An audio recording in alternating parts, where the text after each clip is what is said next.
Chicago, 1939.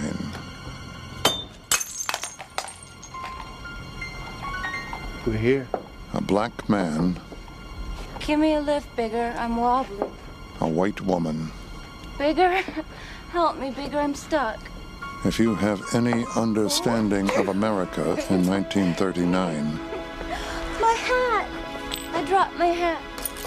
you are mortally afraid for these people. Well, I suppose I better go to bed. Can you make it? Sure, turn me loose. I sure am drunk. Let me help you.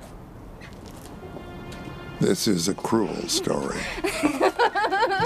A brutal truth as old as America. One that just won't go away.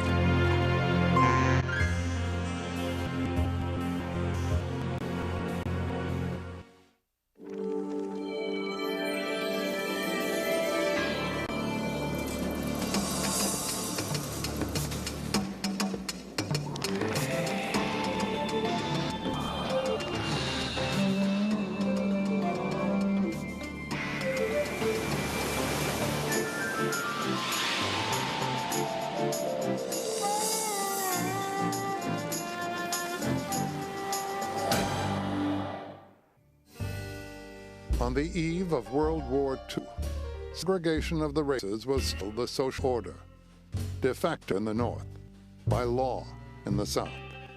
It was a time of genuine oppression for 12 million African Americans. One man, a writer, saw the filling reservoirs of hatred and warned of things to come. Richard Wright was his name.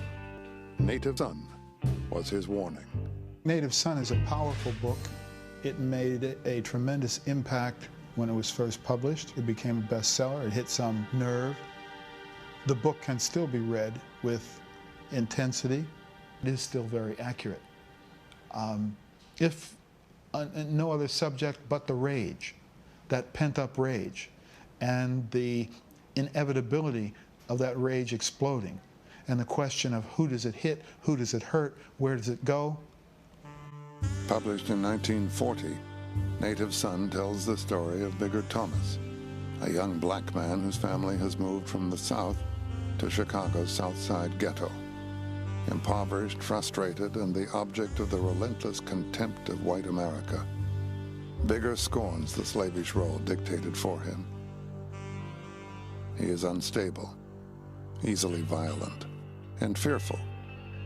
And it is this fear that drives him toward his fate. Perhaps the chief source of its power is its fearlessness. Wright presents a grim and uncompromising and unflinching portrait of racism at work in America, and above all, how it feels to be black and to be victimized.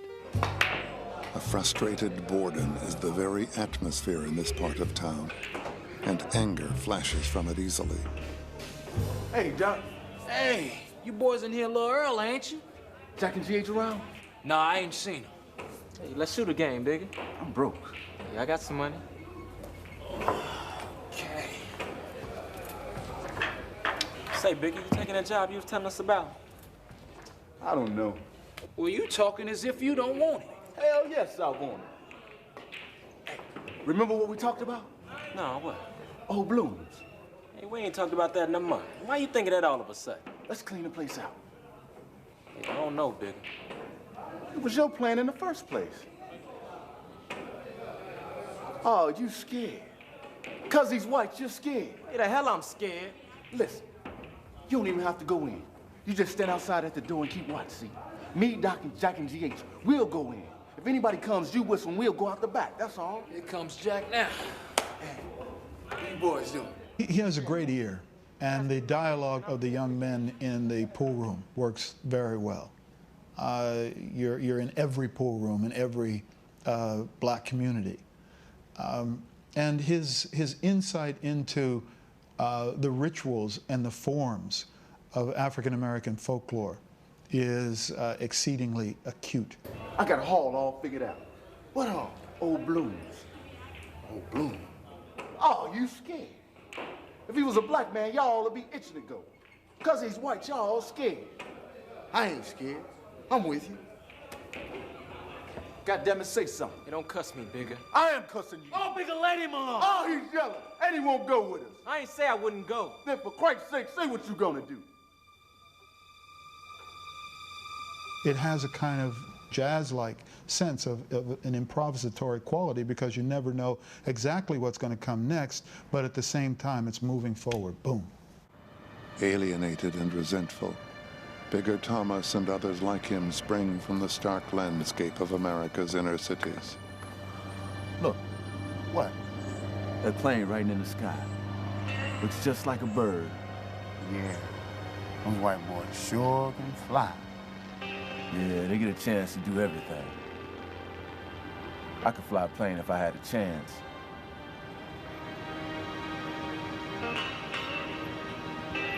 If you take Bigger and try to look at him as any one person, I think we do the book, we do Wright a disservice. He is a composite. He is a man for all seasons, a man for all colors. He is many men. Wright intended him to be that way. Bigger's character was based on men Richard Wright had encountered in his own experiences. Wright was born in Natchez, Mississippi in 1908. His mother and father were sharecroppers. The life of a sharecropper had all the trappings of slavery. It was bitterly hard, straitjacketed by discriminatory laws known collectively as Jim Crow. That was a veritable hell. It was a way of life determined entirely by Jim Crow. Jim Crow schools, houses, cemeteries, water fountains, everything laid out in a Jim Crow fashion. Nothing for the black man, everything for the white man. Southern racism was relentless and unbearable. It was all but inescapable in the first few decades of the 20th century. But after World War I, the prospect of jobs in northern factories offered a way out and launched a great northward migration of African Americans. The Wrights were part of that. The family moved first to Memphis, where Richard's father deserted them. Richard, his mother, and an aunt ultimately found their way to Chicago. What Wright captures in Native Son is the migration paradigm. Thousands and thousands of black people moving from the South, rural South, to the urban North. Wright had experienced that same thing, and so Bigger Thomas is that model. Born in Mississippi, moving to Chicago. That mode of migration is what characterized the lives of people in that period. That is one of the things that made that book enormously popular.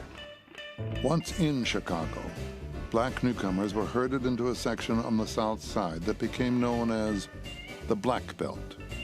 When Wright arrived in Chicago, it was a striking contrast to Mississippi. Chicago was thought to be, from the deep Egyptian perspective of Mississippi, something of a Canaan, a promised land. But Chicago, of course, was not Canaan, and it was especially not Canaan on the South Side. The kitchenette apartment, a single room with maybe a corner kitchen and a bathroom in the hallway, was pretty much standard housing. It was the kind of housing that Wright himself and his mother and aunt had to endure. Disillusionment came swiftly. While in some ways Chicago was a big improvement, black people still were limited to menial, subservient jobs.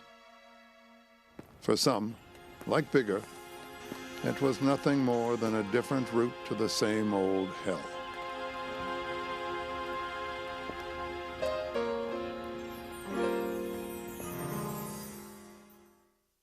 In 1938, Wright had published a book of short stories, including one about Big Boy, a gentler prototype of Bigger Thomas. Novelist James T. Farrell praised Wright's courageous realism, but Wright himself felt he hadn't been nearly strong enough. I had written a book which even bankers' daughters could read and weep over and feel good about. I swore to myself that if I ever wrote another book, no one would weep over it, that it would be so hard and deep that they would have to face it without the consolation of tears. Native Son would keep that promise. Thomas? Bigger Thomas? Yes, sir. Come this way. Sit down. Yes, sir. Henry? Are you all right? Yes. Where's Mary? She's upstairs. I'm quite all right, Henry.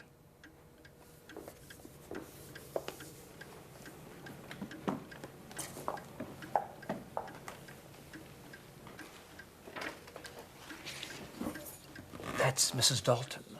She's blind. Oh, yes, sir.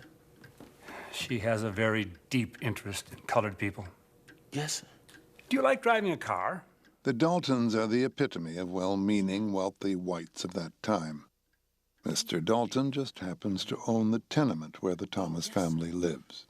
Mr. Dalton is a slumlord. At the same time, he makes contributions to the NAACP to assuage his conscience.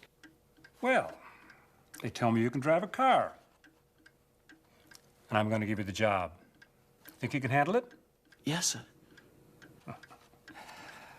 I think we'll get along. Yes, sir. I don't think there'll be any trouble. Oh, no, sir. Bigger's job is to drive the Daltons' daughter, Mary, to and from school. It will be the first time he has ever been alone with a white woman. Bigger, is that you? Thank you. Is that your university school out at the Midway, ma'am? Yes, that's the one. Bigger Thomas is accommodating. He's the servant, he's the driver. He says what people want him to say. He is fearful. He doesn't quite know how to act. So to a certain extent, he's reluctant to respond. So that fear drives him.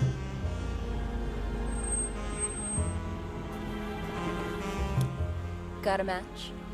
Yes, sir. Strike it.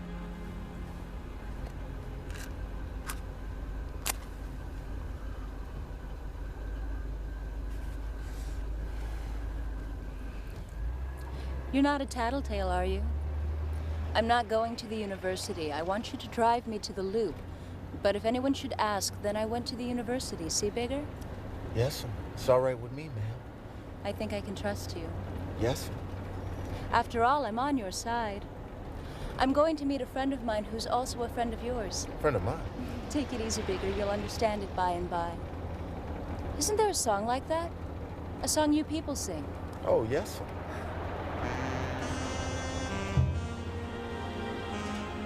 So if you look at that section where Bigger Thomas is driving Mary Dalton, all of that is the personification of racism in America and the impact that it's had on our image of black people. Oh, Bigger, this is Jan. Jan, this is Bigger Thomas. How are you, Bigger? I'm fine. Come on and shake. We may as well get to know each other. I'm a friend of Mary's. Yes, sir. First of all, don't call me sir. I'll call you Bigger and you call me Jan. How's that? It's all right, Bigger. Jan means it. Let me drive a while. It's all right, Bigger.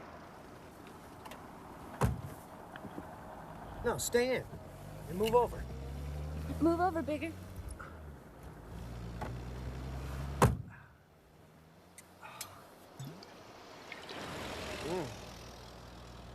With Jan on his left and Mary on his right, his initial and overpowering response is one of fear. He feels that he is enclosed between, as the novel puts it, two white looming walls of hate. Not understanding, being suspicious of, made embarrassed by and nervous by their overtures of friendship. What a glorious night. God, yes. This is a beautiful world, Bigger. We'll own it someday, Bigger. After the revolution, it'll be ours. But we'll have to fight for it, Bigger. And when that day comes, things will be different. There'll be no white and no black. There'll be no rich and no poor. We seem strange to you, don't we, Bigger? Oh, no, ma'am. The revolution Jan is predicting is a communist revolution. In the 1930s, American communists were at the peak of their power. Their party was legal, with representation in some local governments. There was some sense being made of a chaotic and threatening situation that nobody else was even trying to deal with. The Communist Party offered Wright literary opportunity. He was unrecognized in the early 30s, and the opportunity came in 1934 to join the John Reed Club of Chicago. This was his first close contact with white people, and he found them quite unlike the racists of the Deep South. He found them cordial, he found them encouraging, he found them supportive. In fact, so pleased were they to have a black member that he was promptly nominated and elected as president of the Chicago John Reed Club. While a Reed Club member, Wright wrote poetry for communist publications. The communists were impressed with his efforts, but he, on the other hand, quickly realized the limitations of their party. That they didn't understand anything about black people. They had a lot of talk, they had a lot of principles and beliefs, but they really didn't understand the black experience. Wright knew that. You know, Bigger, we'd like to be a friend of yours. You'll get used to us. Listen, Bigger. I have some pamphlets here. I want you to read them, see? I really want you to read them. We'll have a talk about them in a couple of days. I'll see to it he reads them.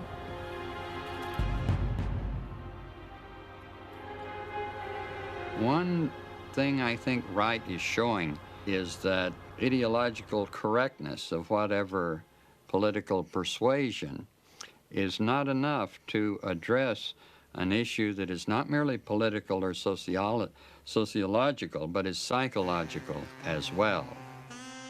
Their party business completed, Jan and Mary moved to the back seat, oblivious now to Bigger's presence. That threesome for Wright gave him the best way to articulate his vision. The sexual innuendos, the composite images of racism in America and the stereotypes drawn from racism come in that scene. To protect Mary's alibi, Bigger finally drops Jan off. Mary insists on getting into the front seat. Mary is still in that contradictory relationship as a white woman with a black man. And that becomes dominant by the time she's drunk and he has to bring her home. So no longer is the political piece of it at the center of it, but it is now we're back to that stereotype of the black man, the white woman, and the fear that he has because of the perception that this creates. We're here.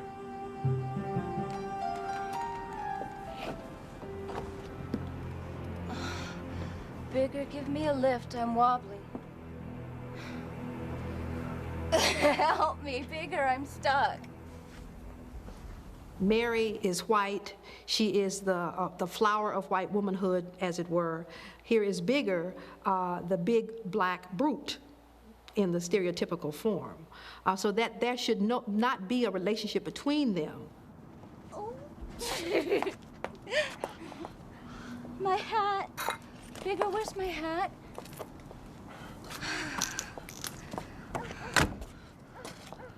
I suppose I better go to bed now.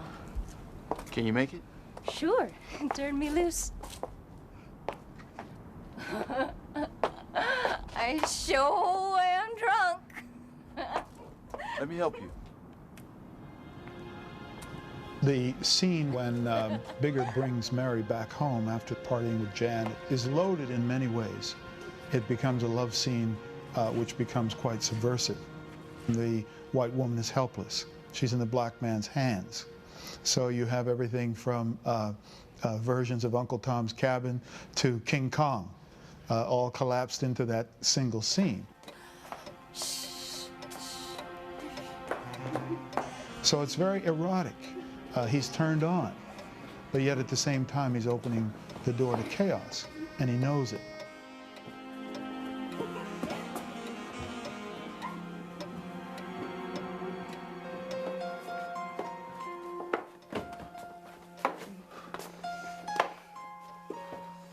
We're here.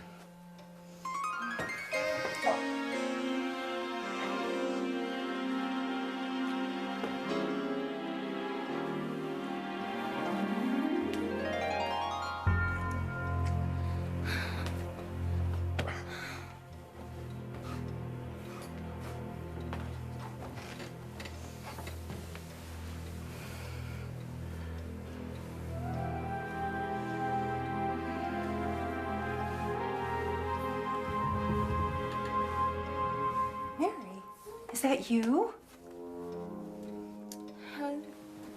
Mary, is that you? Mary, are you ill?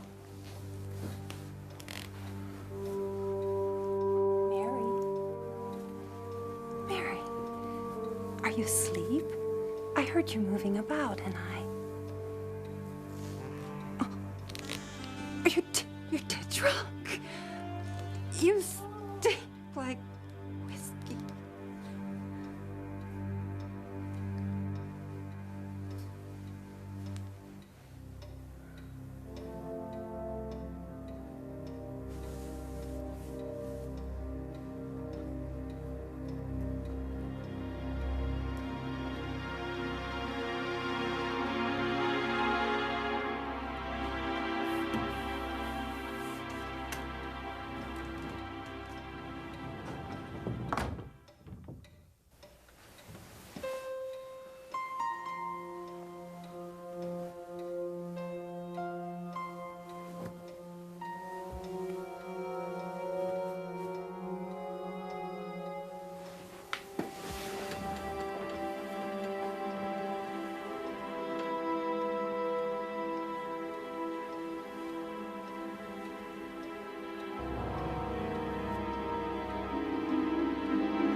It's a very frustrating moment, very frustrating moment. And I think it's the moment that America wasn't ready for, because it is a love scene. And I don't think Wright could bring it to any other conclusion. To dispose of the body, Bigger has had to cut off Mary's head to get her into the furnace.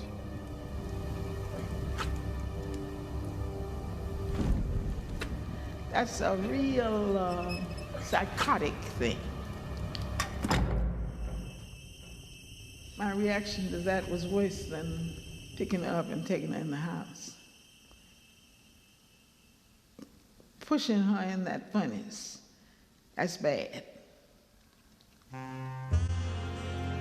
After burning Mary's body, Bigger writes a ransom note and signs it red to implicate Jan and the communists. They've got Mary. In the note, Bigger details a location to deliver the money that would be picked up by his girlfriend Bessie. But before the Daltons deliver the ransom, a reporter snooping around the basement makes a grisly discovery.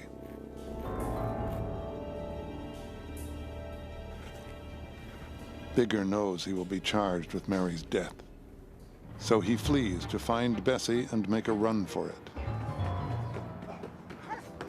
It is Bigger's racial fear that precipitates his flight. He is fleeing from justice, quote unquote, a fugitive from justice, but he is at the same time fleeing toward his fate. Running for their lives, Bigger and Bessie are still trapped within the Black Ghetto. They take shelter in an empty warehouse. Bessie, almost paralyzed with fear, has begun to slow Bigger down. Bessie unrolled and spread out. Because Bessie is Bigger's girlfriend, she becomes defined as an object. The relationships between men and women at that point in time, and I think in Richard Wright's mind, would not have allowed Bessie to have a more prominent role.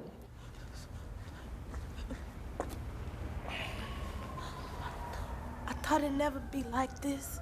It won't always be like this. I just as soon die right now. Say that. When I'm cold all over, feel I never get warm. Bigger, please. Bigger, stop. Bigger, stop. Bigger, no. Bigger.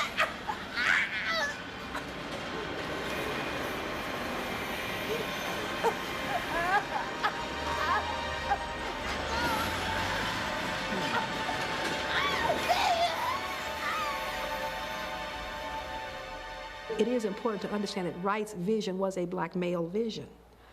It is one that helps to clarify many things, even if it is one that it excludes other kinds of issues that we'd like to consider. But it is a black male vision. It is the only one that Wright could possibly have.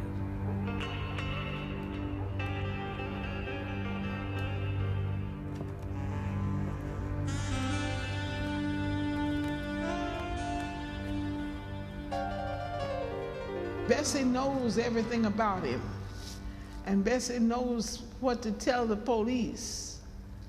And he couldn't allow Bessie to live. He felt that he had to destroy Bessie to get rid of the businesses behind him.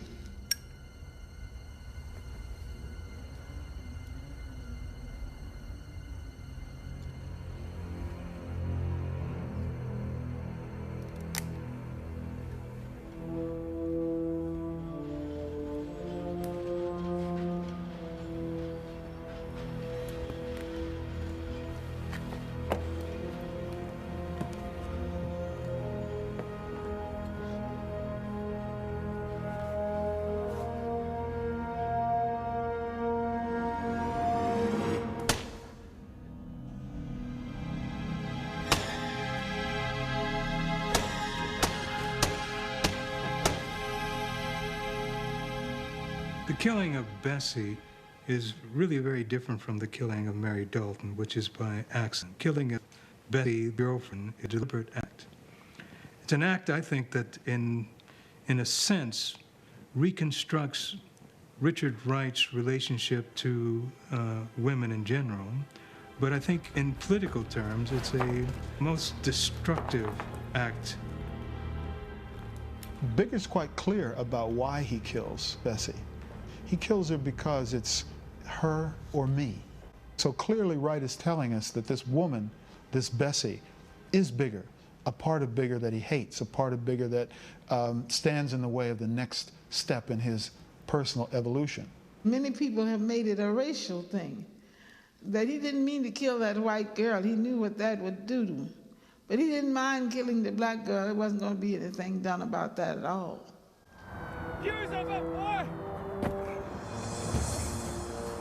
Bigger manages to elude the police by hiding out in abandoned buildings, but is eventually cornered on a rooftop.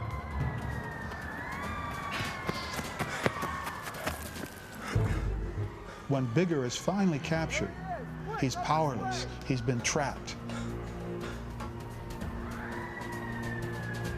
It's gothic because it happens at night, and it's almost like a Hollywood premiere because there's searchlights on him. Again, echoes of King Kong at the top of the Empire State Building. Hey, you, stop! Bigger becomes not an individual, not a single person, but the quarry of the culture. And it's clear that the forces closing in on him are forces that have just this immense power. And he never had a chance. Hey,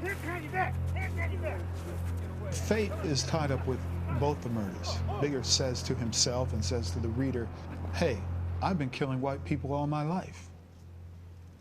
when I'm in a room with a white woman alone, I'm supposed to kill her. They would say I killed her whether I did or not. And so I have been conditioned to be the predator. I've been conditioned to be a murderer. So what the heck? So I did it this time. What's the big deal?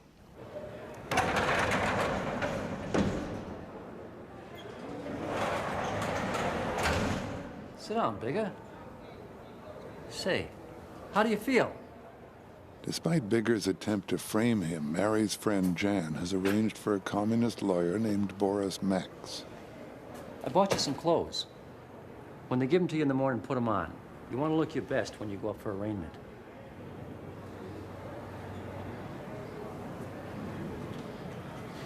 What's on your mind, Bigger? Nothing. There's the weight, the symbolic weight of this meeting between Max and Bigger at the end of the novel. And that the weight is the philosophical ideas and the issues that these two men have to talk about. But if you hear two puppets, or if you watch two puppets sort of just being mouthpieces for Wright's ideas, then the scene doesn't work at all. You have to feel Bigger. You have to be inside of him. I want to be honest with you, Bigger. The only way out of this is to plead guilty. We can ask for mercy, life in prison. I'd rather die. Nonsense. You want to live. For what? Don't you want to fight this thing? What can I do? They got me. You don't want to die that way, Bigger. Don't matter which way I die. Listen, Bigger, you're facing a sea of hate now, but you've got to fight it. If they wipe you out, they'll wipe out others too. Yeah, but I can't win. Bigger, do you trust me? You can't help me, Mr. Max! But do you trust me? I don't know, Mr. Max. Max represents a political, intellectual, sociological explanation of racism. But Wright is suggesting that there is another dimension, and that is the psychological dimension, the emotive dimension, the feeling. It's like a dance. Max gets his word in, then Bigger says something in return. And they seem to be dancing, and Max seems to be leading the dance. And then suddenly, it's almost as if, bam, Bigger steps on his toe. And the dance changes, because Bigger understands more about what Max is saying than Max understands. Wright poured himself into Native Son, a naturalistic novel for the most part, but naturalism bent to accommodate his message. I was guided but by one criterion, to tell the truth as I saw it and felt it. What I wanted to say to the reader was more important than surface reality or plausibility. Wright sent the manuscript to his publisher in June of 1939. He expected the worst, and with some reason. Surely Native Son was too much for white America to digest. He was wrong. The book was an immediate success. In 2 weeks' time, it had sold over 200,000 copies. Richard Wright's star had risen. No book by an African-American writer had such an instant success. The novel's power did strike a responsive chord. Some people were scandalized, some people were appalled, but they bought the book and read it because no other writer, black or white, had ever dealt with the race issue in this way. On March 24th, 1941, Native Son opened as a play on Broadway, directed by Orson Welles. Hollywood also expressed interest in the story. MGM approached Wright with an offer of $50,000 for the screen rights to Native Son, with the proviso, however, that in order to make the film tolerable to a mass movie audience, certain changes would have to be made. Most importantly, Bigger had to be white. The integrity of his work was worth a good deal more to Wright than MGM's offer. He said no. Richard Wright was consistently his own man, and in the final scene of Native Son, he passed that on to Bigger. Hello, Bigger. How you feeling? Did you get my wire? I'm sorry, son. You ain't to blame for what's happening to me, Mr. Max. I know you did all you could. I just reckon I had this coming to me. Is there anything I can do for you, Bigger? Bigger by this time is his own person. He doesn't need the communist defense. Wright has already written a book that has been faithful to his view of a society that is driven by racism, that creates people like Bigger Thomas. Mr. Max, how can I die? But I won't be crying when they're taking me to that chair. But I'll be feeling inside of me like I was crying. I'll be feeling and thinking that they didn't see me, and I didn't see them. Mr. Max, you going home. I ain't trying to forgive nobody. They wouldn't let me live and I killed. Maybe it ain't fair to kill, and I reckon I really didn't want to kill. But when I think of why all the killing was, I begin to feel what I wanted, what I am. What I killed for must have been good.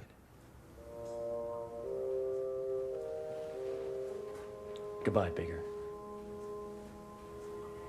Bigger realizes that in killing, he has ceased to be merely a victim. In a perverse way, he has taken control of his life.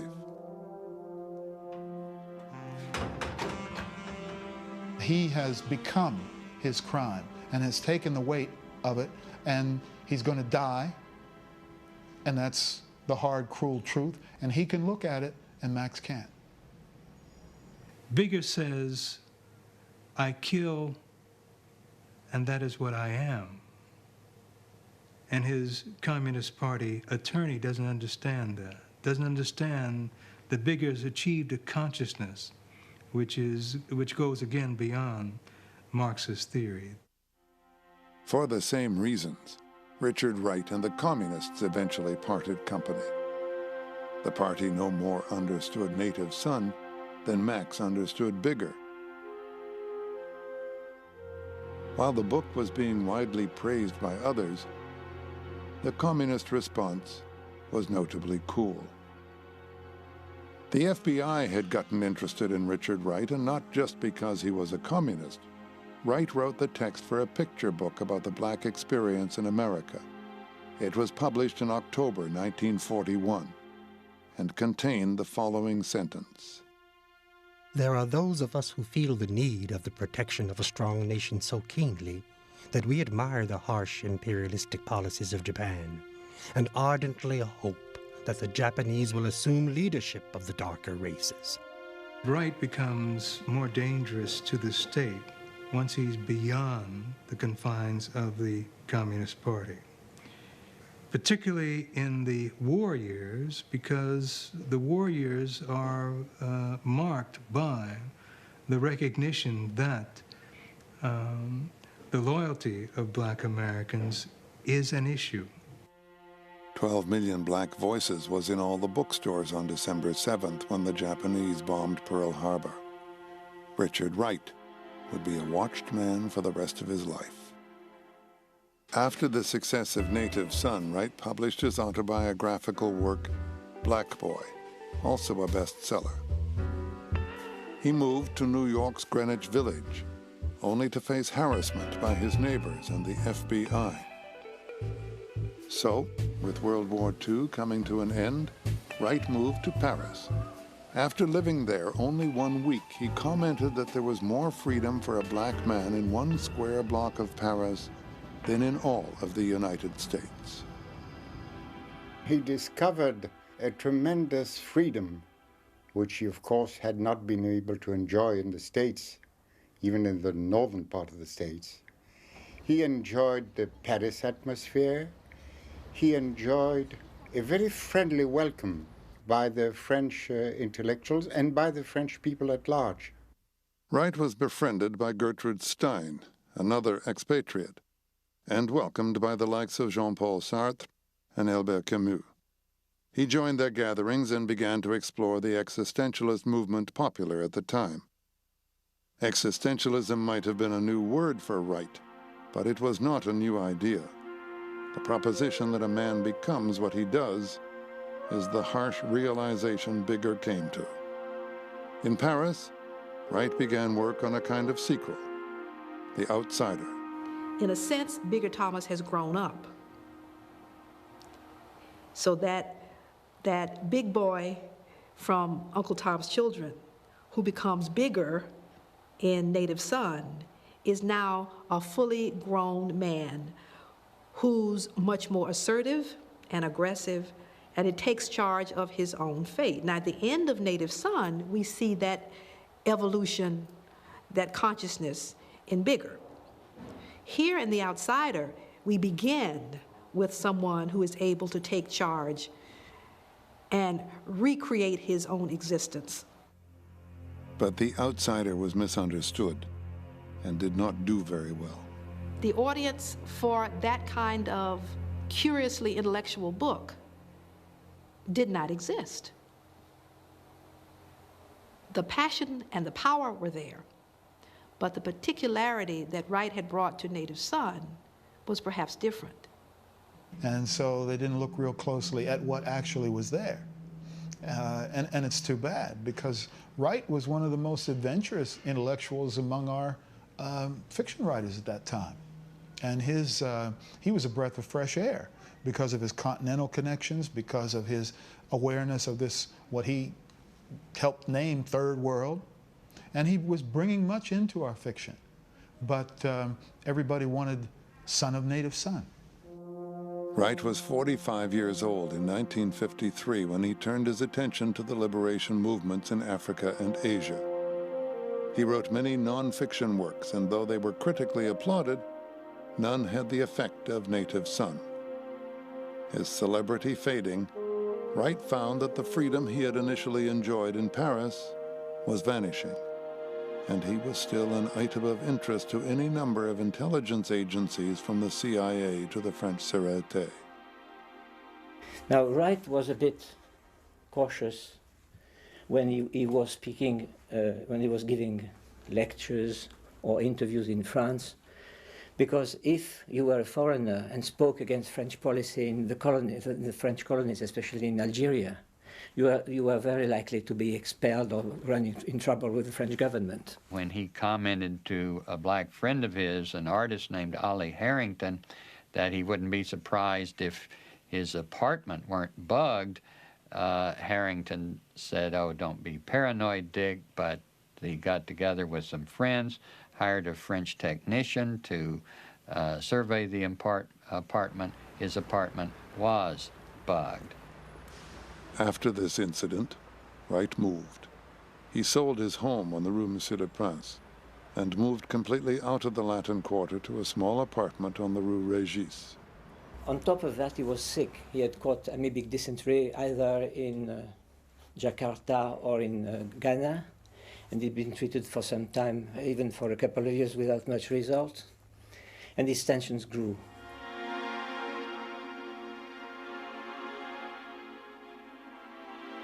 So he writes to several of his friends at the beginning of 1960, "If something happens to me, you will all know what it's about."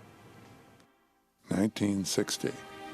Wright was in poor health, and he declined most offers to speak.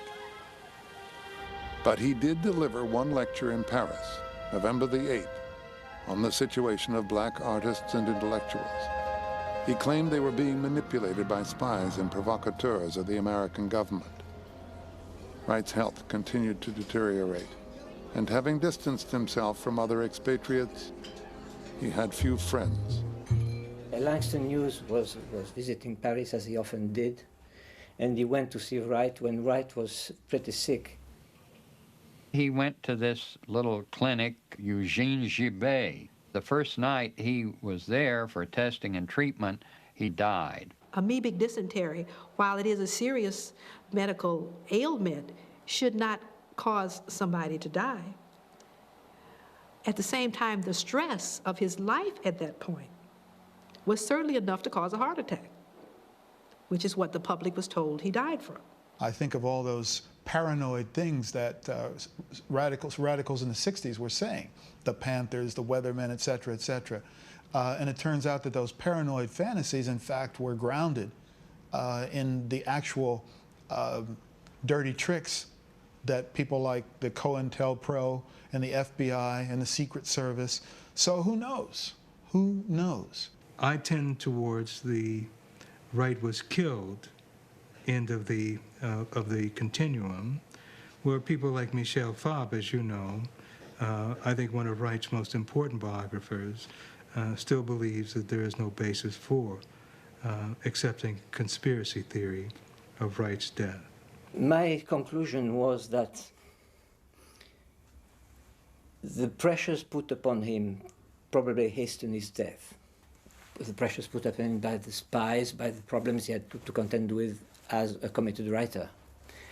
But I hesitate, contrary to the people who think that he was killed by the CIA, to conclude along that line, mostly because what he was doing, in my opinion, was not enough to warrant his being killed. I mean, if any proof or whatever was discovered, I would be ready to believe it. Beginning with Native Son, Richard Wright's literary activity spanned 3 decades. His work influenced writers all over the world. Wright gives us a legacy of liberation. It is the liberation of the writing process, the bringing together of politics and art, the fearlessness in doing it at a time when he could have easily been banished for life. So that sort of bravery was, as I said, it was liberating. And I think it was that sense of liberation that he, in fact, passed on to others. Bigger Thomas, a character of the Chicago South Side, has been multiplied 1,000-fold and armed not simply with a pistol or a knife or a pool cue, but now with automatic weapons, with AK-47s, with Uzi, which is to say that the problems that Wright alerted us to so forcefully in 1940 in his great novel have yet to be resolved. The agenda is still before us. Historian Irving Howe said of Richard Wright's most successful work, "The day Native Son appeared, American culture was changed forever. It made impossible a repetition of the old lies, and brought out into the open as no one ever had before, the hatred, the fear, and the violence that have crippled and may yet destroy our culture."